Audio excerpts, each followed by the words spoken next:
akójúmọ́ mọ́ níbi gbogbo tẹ́ ti wo ìkànnì mọ̀máwòrán ìpínlẹ̀ Ọ̀yọ́ nílé akéde lórí ìta àti Ìbàṣán Olúbàdàn ètò IBEDC light up ìmọ́lẹ̀ dé ó náà ló ń dé sójú mọ̀máwòrán yìí níbi gbogbo tẹ́ ti ń bá iléeṣẹ́ IBEDC dòwò papọ̀ torí pé iléeṣẹ́ IBEDC àwọn náà ṣe onígbọ̀wọ́ ètò yìí wọ́n mọ̀ wípé ọba lóníbàárà ètò oníbàárà náà rèé níbi gbogbo tẹ́ ti ń bá iléeṣẹ́ IBEDC dòwò papọ̀ ẹ para alẹ́ ẹ para oko ẹ pèrò ọ̀nà wípé ètò IBEDC ti bẹ̀rẹ̀ ẹ máa bọ̀ kájọ wò ó kí ni tẹ́ ẹ fẹ́ mọ̀ lórí iná ẹ̀lẹ́tíríkì torí pé ọ̀rọ̀ nípa iná ẹ̀lẹ́tíríkì pọ́nbélé ó náà la gbé dání lórí ètò yìí kí ni tó ń ṣẹlẹ̀ gangan tẹ́ ẹ fẹ́ bu iléeṣẹ́ IBEDC bọ́ àbí ẹ ti ẹ̀ fẹ́ ra mítà láì bọ́ sọ́wọ́ àwọn alọ́tọ́kọ́ lòun ó kígbe ẹ̀dá àwọn arú mítà káàkiri àdúgbò pé ṣé ẹ fẹ́ ra mítà tó ń polówó ká fún yín kẹ́ ẹ má bàa bọ́ sọ́wọ́ àwọn alọ́tọ́kọ́ lòun ó kígbe tàbí kówó yín kó má bàa bọ́ sí gbàtú ó náà ní ètò yìí fi wà tó jẹ́ pé ẹ lè mọ bó ṣe ń lọ gangan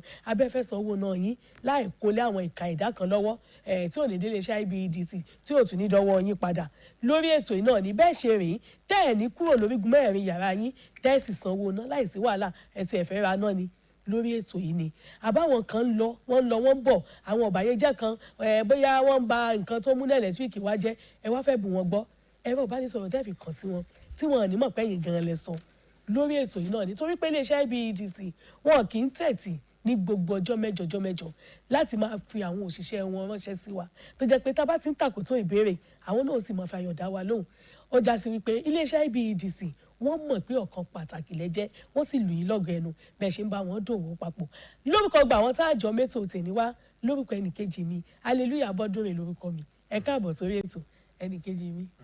Good morning. I'm Ibedc Shekoni, welcoming you to the program IBEDC Light Up Imole Day.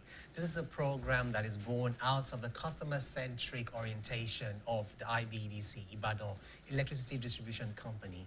It's a platform meant to interface with you, our customers, to ensure the fact that whatever questions you may have regarding electricity supply, you get answers to them right here on the program. Weekly, we have representatives from IBEDC come on the show to answer questions that may be on your mind. And we're doing that today as well. And I say welcome once again. Yes, sure. Wọ́n níbi tí à ń lọ náà jìnnà, ibi tá à ń yà ni. Kí ni tá a ní fún wa lẹ́nu níbo gangan là ń lọ? Kí ni tó ṣẹlẹ̀? Ta ni àlejò wa? Ọdún náà ni wọ́n kì í ṣàìmọ̀ fọlọ́kùn. Ìdòwú. Okay, well, a topic we're looking at today is consequences of infrastructure tampering and impact on supply and revenue. And to discuss that with us this morning, of course, he's a person who, it's a face you very much know on this program. He is Mr. Frank Williams, the Senior Communications Officer for IBEDC. Good morning, sir. Good morning, Great to have you again. Good morning, Madam Ekaro. Thank you for having us today. Yes. Iléeṣẹ́ IBEDC ńkọ́. Yóò máa lọ ó ń tẹ̀síwájú. Yóò máa tẹ̀síwájú náà ni. Okay, tí ọkọ tó ọwọ́ ti sọ tẹ́lẹ̀ bùdé mi ló sọ tèmi.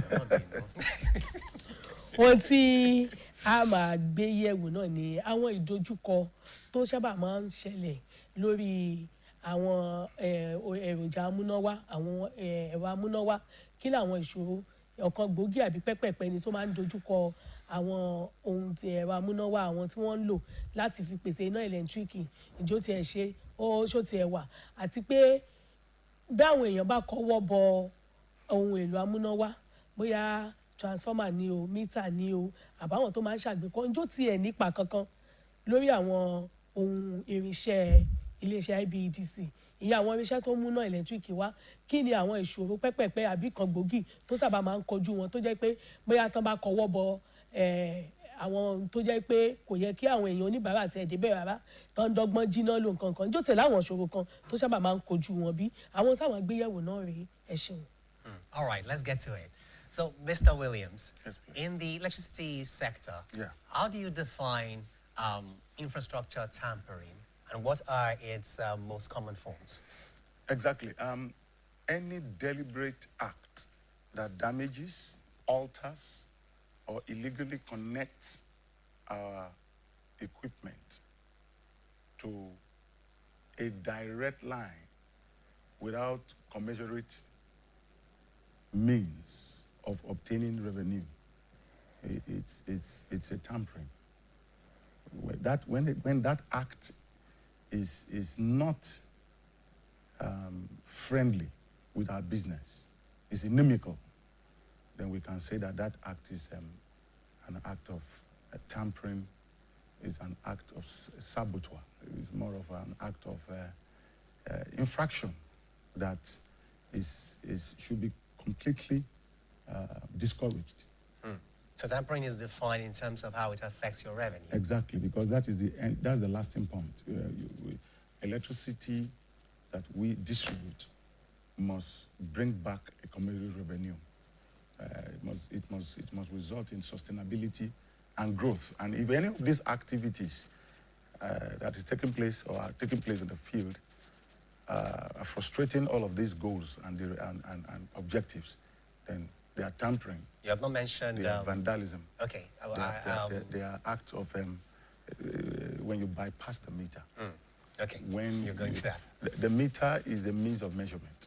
If you now bypass it, bypassing means that you don't go through it. You take the wire directly. Then how do we measure what you have consumed?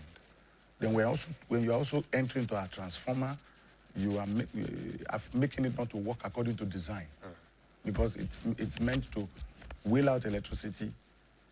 But if it is now, every time it's fault, kept happening, kept taking place, that you now bring about downtime, low supply, less quality supply.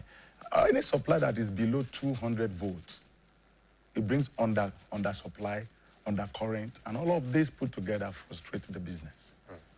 Thank you. Ẹ ṣeun ọ̀gbẹ́ni Àìná Williams. Ẹ jẹ́ káwọn àwọn ìṣòro tó sábà máa ń kojú pé àwọn èèyàn ń ṣe àwọn àjílò àwọn tí ò yẹ kán jílò lórí iná ẹ̀lẹ́tíríkì. Ǹjẹ́ ó nípa kankan lórí ètò ọrọ̀ ajé yín tàbí àwọn irinṣẹ́ tẹ̀ ń lò bí? Bẹ́ẹ̀ ni, gbogbo àwọn ìwà tí ó ń fa kùdìẹ̀kudiẹ fún òwòjà wa pé ohun tẹ́ bá ti ń ṣe, for example, irú òṣùwọ̀n tán fi ń ka wọ́n ṣe ń lo ná tó yẹ kí ẹgẹ́ kí wáyà gbanú ẹ̀ kò gbanú gbẹ̀gbẹ́ ẹ̀ kọjá ó rìnrìn àjò àwọn ejò ẹ mọ̀ pé ejò máa ń lọ́kọ́lọ́kọ́lọ́ ni tó yẹ kó rìnrìn straight tó bá ti lè máa ṣe irú nǹkan báyẹn wọ́n ní gbogbo ọgbọ́n àlùwàlá tí ológbò ń ṣe ọgbọ́n àti kẹran jẹ náà ni ó fẹ́ kẹran jẹ ni wọ́n fẹ́ jà wá lólè ni so àwọn ìwà báyẹn tó ń fa ìfàsẹ́yìn ìyẹn gbogbo nǹkan tó bá ti fà pé tá bá ti tanná síta mo máa ń sọ lórí ètò yìí tẹ́ bá ti sọ náà síta yà owó wọlé yóò. tówó bá wọlé yóò ẹ mọ̀ pé yóò yà ni àtọ̀nà síta yà owó wọlé yóò ó wá yà nà kò wá yóò sọ́dọ̀ tiwa ó ti di ìfàsẹ́yìn fún okòwò tá à ń ṣe. bóyá wọn kọwọ́ bọ iná àbọ̀ wọn jiná ló nìkan ni ló máa ń ṣàkóbá fáwọn irinṣẹ́ yín. kì í ṣe yẹn nìkan àwọn tó yẹ kó tó bá ti ń bàjẹ́ ṣé mọ̀ pé tó bá bàjẹ́ a máa tún ṣe a máa wá ohun tí ó bàjẹ́ ń bẹ̀ a máa lọ rà. So replacement repair owó tẹ́ ẹ ká fi ṣe investment ẹni náà lè sọ pé kò sí mítà ṣe bó náà máa fi rà nígbà tí owó tẹ́ ẹ ká fi ṣe mítà fi ká fi ṣe expansion ṣe rí gbogbo feeder ló kó lè fẹjú sí i. kò sí feeder tí ò wà expandable in the sense that ẹni tí a fi wà ní band gbogbo góòlù wà ní pé láti band E ká mú kí band D bọ́ sí band D kí D bọ́ sí C kí C bọ́ sí B kó máa lọ báyẹn tó bá ti ń lọ báyẹn eventually kí gbogbo customer wà lórí band A àdúrà wa ni ṣùgbọ́n investment ni ló máa gbé wa a gbọ́dọ̀. ṣáwọn oníbàárà yìí gan fẹ́ bọ́ sí bande ọ̀pọ̀lọpọ̀ ni wọ́n fọwọ́ lẹ́rán báyìí pé ẹgbẹ́gbẹ́ tí wọ́n san wọ́n fẹ́ lo náà kámọ́ lè lo hot plate wọ́n fẹ́ lo náà bande ni ṣùgbọ́n àti sanwó bande gbogbo ẹbí kan fẹ́ lo náà bande mú ìwà yìí ṣùgbọ́n no terms and conditions ni tó apply sí àdèmájókòó sọ ni tó yẹ bá ti invest sórí fídà yín ẹ ti mọ̀ pé fídà yẹn ó máa kúrò níbi tó wà owó tẹ̀lé máa san máa yàtọ̀. Okay. You mentioned meter bypass. Yes. So what's the difference between meter bypass and illegal connections? And how do these two result in a significant commercial losses? Yes, they work side by side. Like they are twins, fully identical. You know, they work towards the same goal. Energy theft, shortchanging the company, bringing us financial misfortunes. They are just the same kind of, but you know, they are distinct in terms of expression. Why we call meter bypass is that there's a meter there, but you now bypassed it. Illegal connection is that we can call that tapping. when you tap. Yoruba people call it agbeko. There is no meter there, we agree. But you now begin to use it the way you want. You just tap. Especially those who are under the power lines. You know, they are closer to our equipment. You just introduce to just get some wire, then you wrap it around the conductor, then you take it down to where you are going, as far as even up to like 500 meters. And you are using electricity that has no means of measurement. That is illegal. And that is inimical to our business. That frustrates the goal and objective of why we are in this electricity distribution business. So all of those, they are not, that's why we are embarking on serious metering schemes, and we have them established. We have the MAF to cover all our Band A customers. We have the DISREP, then we also have the MAP, Meter Asset Provider Scheme. So if you are not a customer on Band A and Band B, please embrace Meter Asset Provider, where you enjoy the credited advance payment. In other words, you lend us money, and we obtain the meters for you, then you pay back in 36 months. Exactly. So there's that statement there, NEC has approved special compensation for eligible customers. What are we saying? You know, during the period of the shortfall, the policy has come that we should have to give them the compensation. Okay, so for those period that a Band A customer that's supposed to enjoy between 24 to 24 hour supply. During that period, policy has come that we should compensate them. And they're all there. So all you need to do is you contact the company, we verify your status, and your compensation begins. It is your right. This is to show you that we are not into any hanky-panky. We are regulatory compliant. We obey regulatory directive. Presently, I want to run Band A. Eligible like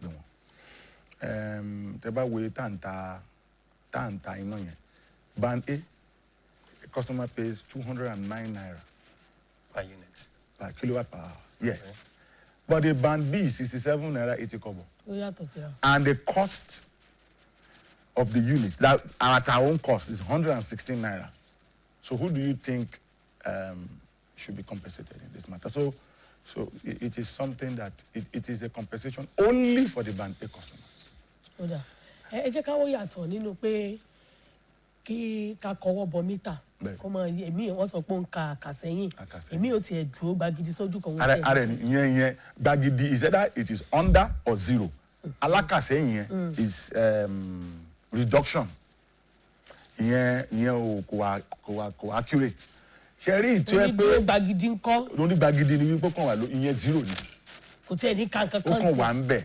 Láṣẹ sọ pé gbogbo àwọn. Wọ́n fẹ́ kẹ́ jẹ́ ká wò yàtọ̀ láàrin rẹ̀ àti àwọn tó jẹ́ pé wọ́n gbé wáyà gbà bí àlùmọ̀kọ́rẹ́ wọ́n gbé gbà bí tí ò yẹ kí wọ́n gbé gbà ṣé yàtọ̀ kan gbòógì wà. Ìyàtọ̀ àwọn yẹn tẹ̀ jiná lò direct ni ó ní gbagidi ni wípé ó ń lo ìyẹn ó ń lo náà o. Ó ń lo náà yẹn.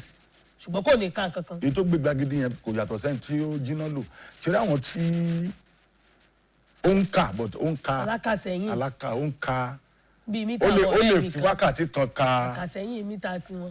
tó yẹ kó ka 10 units in 10 seconds ó lè fi wákàtí kan ka 10. Kí wá ní ìyàtọ̀ rẹ̀ láyàtọ̀ ní dúdú sójú kan. Olójú dúró sójú kan ara ajínijẹ náà ni àwọn náà direct ìyẹn ń tan rẹ̀ ni èyí tó dúró sójú kan yẹn torí mítà yẹn máa yọ kúrò ìyẹn ò ṣiṣẹ́ mọ́. Normally shelf life meter is 10 years. After 10 years ó wà nù ẹ̀bùn sọ pé tó bá pé 70 gan sí táwọn sí tó bá ti wà lórí ẹ̀ bónọ́ọ̀sì ni gẹ̀tìgẹ̀tì ẹ̀ so mítà tó bá ti ń kan tó bá ti. Èyí tẹ́ ẹ̀ sọ ni pé ó ṣeé ṣe kí mítà máa kàkà sẹ́yìn láì ṣe pé oníbàárà ló kọ́wọ́ bọ̀. No. That's factory kìíní lẹ́ ń sọ yẹn factory default ni yẹn kò sí tó bá ti. Ẹ pé tó bá ti pọ́dún mẹ́wàá tí wọ́n gbé kúrò. Ìjọba máa ń maintain mítà á máa mọ a lè gbé kúrò a dẹ̀ lè short ẹ̀ ká má pick ẹ̀ mọ́ àmọ́ ibi tàtẹ́ pé orí estimate ló máa wà because o tó ń kà yẹn ò tiẹ̀ bá iná tó ń jáde. àwọn onídúdúró wa ń kọ́. àwọn onídúdúró yẹn náà the same thing náà ó dúró ó ń kàkà sẹ́yìn o àfẹ́ kankan nù. àwọn tó wá gbé wáyà. direct ó lè nìyẹn direct energy theft ẹ mọ̀ pé direct wà indirect indirect. ṣé wàá lè kàwọ́ kún kankan náà àbọ̀ yàtọ̀ wà láàrin. wọ́n iṣẹ́ kan náà lọ́jọ́ ń ṣe èyí tó gbògiri ó lè tó gba ojúlé wọlé àti tó gba gbogbo nǹkan kan náà fẹ́ wa olè ló lè ń jẹ́ so gbogbo wọn kan kúrò ń bẹ̀ èyí tó máa kà ní lẹ́sẹ̀lẹ́sẹ̀ tó bá pe 1 á pe 1 bá pe 2 á pe 2. tí ṣe pé tí ó lọ mọ sọ pé 0 ló wà. ẹ lọ síbi kan gbà kan mama 5 units lẹ́ẹ̀ lóní ojú kan láti padà ti lọ láti padà dé ó yẹ kó rí bẹ́ẹ̀ ó yẹ kó máa ṣe minus ní previous and present ó yẹ kí present unit kó ju previous lọ nígbà tá a bá lọ sí orí present tá a rí i pé even previous gan. ó tún fẹ́ bẹ́tà. mama ẹ jẹ́ kí meter yóò ṣe lè trust me ó ti lose nǹkan tó pè ní integrity because every meter must be integrous it must have the integrity it must pass the integrity test that is it. Okay, still talking illegal connections. Yes. How does that affect? I was going to talk about network overloading. So how does that affect network overloading, and how does that eventually, of course, or should I say, what particular risk does it pose to consumer safety and that of appliances as well? Anything that is overloaded is a problem. If you overload a tank, what do you think happens? Spillage, outburst. It should be within the range. I've talked about undercurrent. Anything below 200 volts, below undercurrent. Anything, even a feeder, a line can trip due to overcurrent. It shouldn't be over. It should just be normal. It should be within the range that it won't cause any hazard. We don't want undercurrent. We don't want overcurrent. Everything should be normal. A transformer that has been tampered with, that the oil that we're experiencing oil spillage, and it causes equipment heating. When it is heating, there may be a snap, there can be sparks, there can be all sorts of hazardous happenings that is going to cause, number one, damage to the equipment, to the material. It could lead to electric shock accident, eventual electrocution. Do you know all those things are coming at a cost? Electrocution is costly because litigations begin to happen. You have to pay for this, you have to pay for that. You have to pay for compensation, burial expenses. It does nobody any good. And the replacement of faulty, when faults become rapid, it leads to emergency, and that affects all the process of maintenance. For clarification, are you saying that if people just come together and they just keep tapping here and tapping there, my God, it's going to cause the network to overload? Yes. Too many tapping, too many tamperings, too many vandalism. A particular area has a specific, should I say, allocation of power to them? Normally, if there are no tappings, there are no vandalism, there are no tamperings, normally, there'll be a fair share. Because when there are too many clogs, too many, even look at this, the wire we are seeing here. If there are too many cuts here and there, too many winding, there won't be a smooth flow of electricity. Yes, sure. And that will affect service delivery. It will also affect so many aspects of even safety. It will not be safe. It should be safe. It should be effective. It should be cost-effective. Everything should work pari passu to ensure that the customers enjoy a fair share of the supply, and we also enjoy commensurate revenue. Dúpẹ́, torí àkókò wa, àwọn ọ̀nà wo ni máa gbé ná lọ́nà tí ò yẹ tó fi ń ṣàkóbá fún àwọn èròjà àti àwọn irinṣẹ́ yẹn, àti wípé ìjọ ṣeé ṣe kó ṣàkóbá fáwọn oníbàárà. Tó bá jẹ́ bẹ́ẹ̀, irú àwọn ọ̀nà wo ló lè gbà láti fi ṣàkóbá? Irú àwọn àkóbá wo ni? Kákó pọ̀. Àkóbá pọ̀. Number one, eliminate pé iṣẹ́ tó mọ̀ tó lọ́n tọwọ́ bọ̀, ó lè fa ipa fún, ó lè ṣe léṣe, ó lè pa. Àwa area yẹn, iná tó yẹ kó lọ, ó ti lọ, iná yẹn ó máa yí dànù. Kì í ṣe gbogbo iná tó ń mú lọ náà ni wípé a ṣe plan maintenance. Ìmí accident ń kọ̀ sí ẹ̀. Ìmí vandalism ń kọ̀ sí ẹ̀. Máa lọ máa tọwọ́ bọ ní gbogbo nǹkan tó yẹ gbogbo ó wá fa ìfàsẹ́yìn iná tó yẹ kó yọra lọ jẹ́jẹ́ ó ti bẹ̀rẹ̀ sí ń bá àwọn ìpèníjà pàdé lójú ọ̀nà ó dàgbé for example tí mọ́tò bá ń lọ ńsìn tó bẹ̀rẹ̀ sí ti ọ̀nà tó fẹ́ gbà kọjá wọ́n ti gbókùtà sí gbogbo ẹ̀ ó tún lọ díẹ̀ náà kò tó tú wà nú ẹ̀ ọ̀nà tó yẹ kí èèyàn fi 30 minutes fi lọ tó bá fi 2 hours fi lọ yàn pé ó ti fa ìfàsẹ́yìn ohun tó tẹ̀rẹ̀ náà ní gbogbo àwọn tó bá ti ń tọwọ́ bọ nú gbogbo oníṣẹ́ wa mítà tó yẹ kó kà normally ẹ ti ń tọwọ́ bọ̀ ó ti under reading kò ká dáadáa èmi ti bàjẹ́ èmi ń ka alákàsẹ́yìn. ó ṣeéṣe kó mú ẹ̀mí oníbàárà lọ. iná là ń pè ọmọ ọ̀dọ̀ rere níná. torí gbà mí tẹ bá dé àwọn àdúgbò kan àwọn náà ẹgbẹ́ kan wọ́n ṣe bẹ́lúbẹ́lú àwọn kan á jẹ́ pé yóò tó jẹ́ pé tẹ́ bá wò báyìí ẹ̀ mọ̀ wò bọ̀ bí gílóòbù lọ́ọ̀kan ni. ó ti lẹ́yìn kan tó yẹ pé ó fẹ́ tó ó fẹ́ fà ó múná transformer tó wà lẹ́yìn ó tún múná transformer tó wà níwájú tó wá ó bá pàkan fún kan ọjọ́ kan ọmọ méjì papọ̀ wà méjì bá pàdé ara wọn. ló tán. ó ti ṣẹlẹ̀ bá lè ṣẹlẹ̀ báyẹn iná gan mo gbọ́ mi ò lè establish ẹ̀ mo gbọ́ pé iná ló pa ẹni tí Ọlọ́run lò tó fi discover náà iná ò mẹ́ni tó gbóhùn síbẹ̀ àwa la máa respect torí pé ọjọ́ ti lọ ìjẹ́ gbogbo àwọn pé bóyá wọ́n ṣe illegal connection pé kò yẹ kó àwọn ọ̀nà àlùmọ̀kọ́rẹ́ táwọn èèyàn máa ń gbà láti máa fi kóná jọ láti máa fi dọ́gbọ́n lóná lọ́fẹ̀ẹ́ ṣé ó tiẹ̀ máa ń ṣàkóbá fáwọn àdúgbò láti má nìna. ó máa ṣàdúgbò fàdúgbò tó yẹ fáwọn number 1 tó máa kọ ṣàdúgbò ní wípé iná ó yẹ kí load balancing wà fún ó jẹ́ dọ́gbandọ́gba ṣé gbogbo ẹ̀ tẹ́lẹ̀ ń ṣe 2 phase yẹn. olórin níjà 2 phase 2 phase dibia single phase 3 phase láàmú ẹ̀yin tẹ́lẹ̀ ń ṣe 2 phase. níbo wọ́n ti rí 2 phase. ẹ̀ ń kó bá transformer normally yẹ kí for single phase neutral àti ọkọ méjì nìyẹn àwọn náà so papọ̀. wọ́n wá lọ mú méjì wá mọ́ main supply wọ́n wá sọ neutral kan wọ́n á sọ dìkì tó wọ́n á máa tì í bọnú ara wọn ìyẹn ẹmu tí yẹn ṣe ó ń dá wàhálà lẹ̀ sínú transformer. irú àwọn wàhálà wo. àwọn wàhálà tó máa wà ní pé ó yẹ pé wọ́n lè pè é mọ̀ pé bí lẹ́ẹ̀gì 4-5 lè wà nínú transformer lẹ́ẹ̀gì wọ́n ti gbé ẹ̀yìn tẹ wà nígbà sí lẹ́ẹ̀gì wọ́n ti gbé ẹ̀yìn tẹ wà nígbà sí lẹ́ẹ̀gì kí lóòdù yẹn lè wà even oríṣiríṣi àwọn kan wá lọ máa kóra wọn sí lẹ́ẹ̀gì kan torí pé wọ́n rí pé bí àná ń tàn tó bá yá á wá pọ́n ẹ̀sẹ̀ tí transformer mi tẹ̀ kó máa pọ́n lọ́ọ̀kan now níta fi síbẹ̀ yẹn pé tó bá tẹ̀ wá tó wá pọ́n jù á gé á protect transformer á protect feeder pillar irọ́ wọ́n wá lọ gbé irin tó yẹ pé irin yẹn gan bí irin janwe irin ìṣẹ̀ kí ó gé nísàlẹ̀ tí ó máa easy láti fi fíùsù míì sí á lọ gé lókè ìyẹn dẹ̀ máa ń wọ́n. ibi gígé lókè náà láti máa lọ. sẹ́pẹ́ tí bẹ̀sí bá nǹkan jẹ́ tó bá yá transformer máa rẹ transformer leakages máa ṣẹlẹ̀ transformer ní ó ti wà overloaded tàbá ní òkè ẹ yẹ ká máa pín fún yín ẹlẹ́ẹ̀fẹ́ load shedding ẹ̀ẹ̀fẹ́ gbogbo nǹkan báyẹn a máa rọ yín a máa bẹ̀ yín ẹ jẹ́ ká fọwọ́sowọ́pọ̀ láti rí wípé àwọn infrastructure wa wọ́n ṣiṣẹ́ bóyá kán ṣe ṣiṣẹ́ inú yín náà dùn iná náà dùn tábàtàn náà sì ta yà owó wa wọlé yìí o. a dúpẹ́ lọ́wọ́ yín ẹ ṣeun gan ni a máa retí yín lọ́jọ́ mẹ́jọ. Thank you very much for coming. Ìdòwú Yágágbére já mọ́ relé. Okay, so you've heard it. Whatever it is you do, make sure you protect the infrastructure around you, because only when they work well, that's when you get the power you actually need. See you next time. I am Ibedc. ọjọ́ mẹ́jọ nínú láti máa pàdé ìyẹn lórí ètò IBEDC light up ìmọ́lẹ̀ dé jẹ́ ká rí dájú pé à ń sanwó náà wa déédéé ká sì yàgò fún wà àbùkù eléyìí tó lè mẹ́mi lọ. Hallelujah Abọ́dúnrin lórúkọ mi iléeṣẹ́ IBEDC àwọn náà lọ ṣe onígbọ̀wọ́ ètò IBEDC light up ìmọ́lẹ̀ dé ó dìgbà kan náà.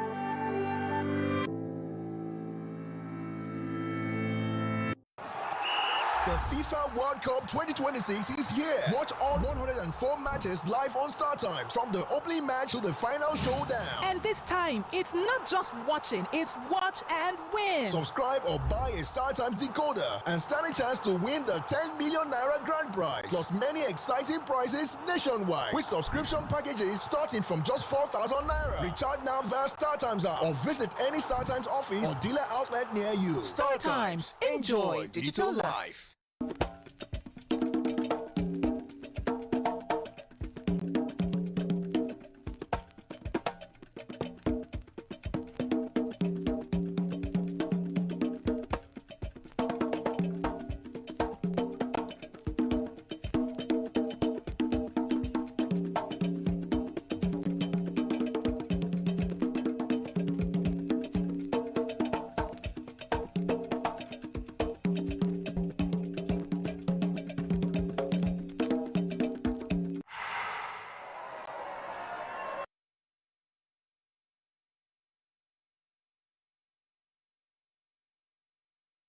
Ọlọ́wẹ́ mọ̀wé orin ààrẹ mú mẹ́nìkan ń bá wí.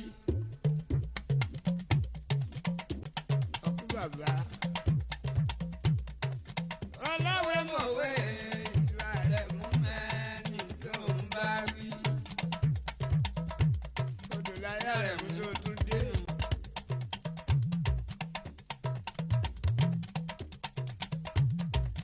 Nàìjíríà ẹni ọgbọ́n bẹ̀ ni ọgbọ́n ẹni ọgọ̀ ni ọmọra wọn àmọ́ bí èèyàn bá sọ pé ní ọgọ̀ yóò dìjà. Àkúwá pọ̀ mà pé tí ń ṣe wọ́n dá bí àkúwá gbá kẹ́bà má pé tí ń ṣe wọ́n dá ni. Àkúwá pa òní máa lélulẹ̀ ńgbà ogbó.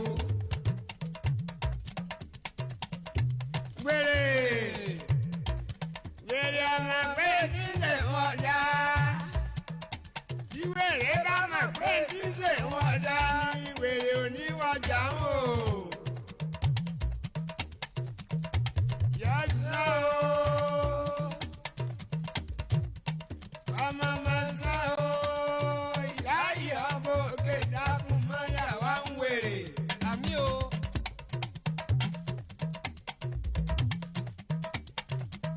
Àrídìí ẹ̀kọ́ yẹn gan ni èlùbọ́ ni wọ́n ń pè lọ́kà mọ̀là. Ẹni tí ayé ń bá ń fẹ́ tó fẹ́wé dẹ́wù yọ́yẹ́. Ìbàdàn ẹ̀pẹ́ káàdì sámọ̀ gbọ́. Àmọ́ bí alẹ́ yẹn ó tòrò òwúrọ̀ pẹ̀lú ọ̀sán àkọ́kọ́ kóró bí oró.